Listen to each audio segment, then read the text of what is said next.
ராமர் கோயிலுக்கு தீர்ப்பு கொடுத்தாங்க இல்லையா, அந்த தீர்ப்பு கொடுத்த 5 பேர் யார்? ஒன்று வந்து நம்ம சந்திரசூட், அவர் தான் தீர்ப்பே எழுதியிருக்கிறார். சந்துருவே வெளிப்படையாக சொன்னார். அவர் 2 நாளைக்கு முன்னாடி அவருக்கு என்ன போஸ்டிங் கொடுத்தாங்கன்னு உங்களுக்கே தெரியும். டெல்லியில் வந்து லா யூனிவர்சிட்டியினுடைய ஃபேக்கல்ட்டியாக அவர் வந்து ப்ரொமோட் ஆகியிருக்காரு.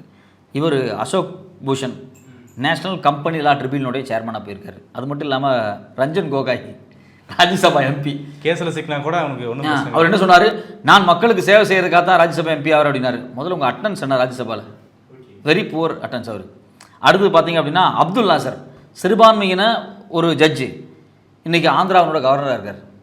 அடுத்தது பார்த்தீங்க அப்படின்னா எஸ்ஏ போப்தா, இவர் மகாராஷ்டிரா நேஷனல் லா ஸ்கூலோட சான்சலராக போயிருக்கார். எனக்கு இது நமக்கு எல்லாத்துக்குமே சந்தேகம் வருதில்ல. ஒரு ராமர் கோயில் தீர்ப்பு நீங்கள் கொடுத்தீங்க, அந்த 5மே பார்த்தீங்க அப்படின்னா போஸ்ட் ரிட்டையர்மெண்ட்டுக்கு பிறகு உங்களுக்கு வந்து பதவிகள் கொடுக்கப்பட்டிருக்கல.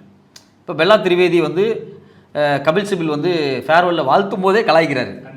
என்ன சொல்கிறாரு, உங்களுக்கு ஒரு பெரிய போஸ்டிங் கிடைக்கும், நீங்கள் வந்து யூஏபிஏல வந்து நான் வந்து வாதாடினப்போ நீங்கள் அதுக்கு வந்து ரொம்ப அகேன்ஸ்டாக இருந்தீங்க அப்படின்னா கொஞ்சமாச்சும் எம்பத்தி இருக்கணும் அப்படின்னு சொல்லி டேரக்டாக பேசுகிறேன். அதுக்கு அந்த அம்மா என்ன சொன்னாங்க, அது நீங்கள் என்கிட்ட எதிர்பார்த்துருக்கூடாது, என்னை பற்றி உங்களுக்கு தெரியல அப்படின்னாங்க. ஸோ இப்போ ஏன்னா அந்த அம்மா வந்து குஜராத்தில் லா செக்ரட்டரியாக இருந்தாங்க, மோடி அங்கே சீஃப் மினிஸ்டராக இருக்கிறப்போ.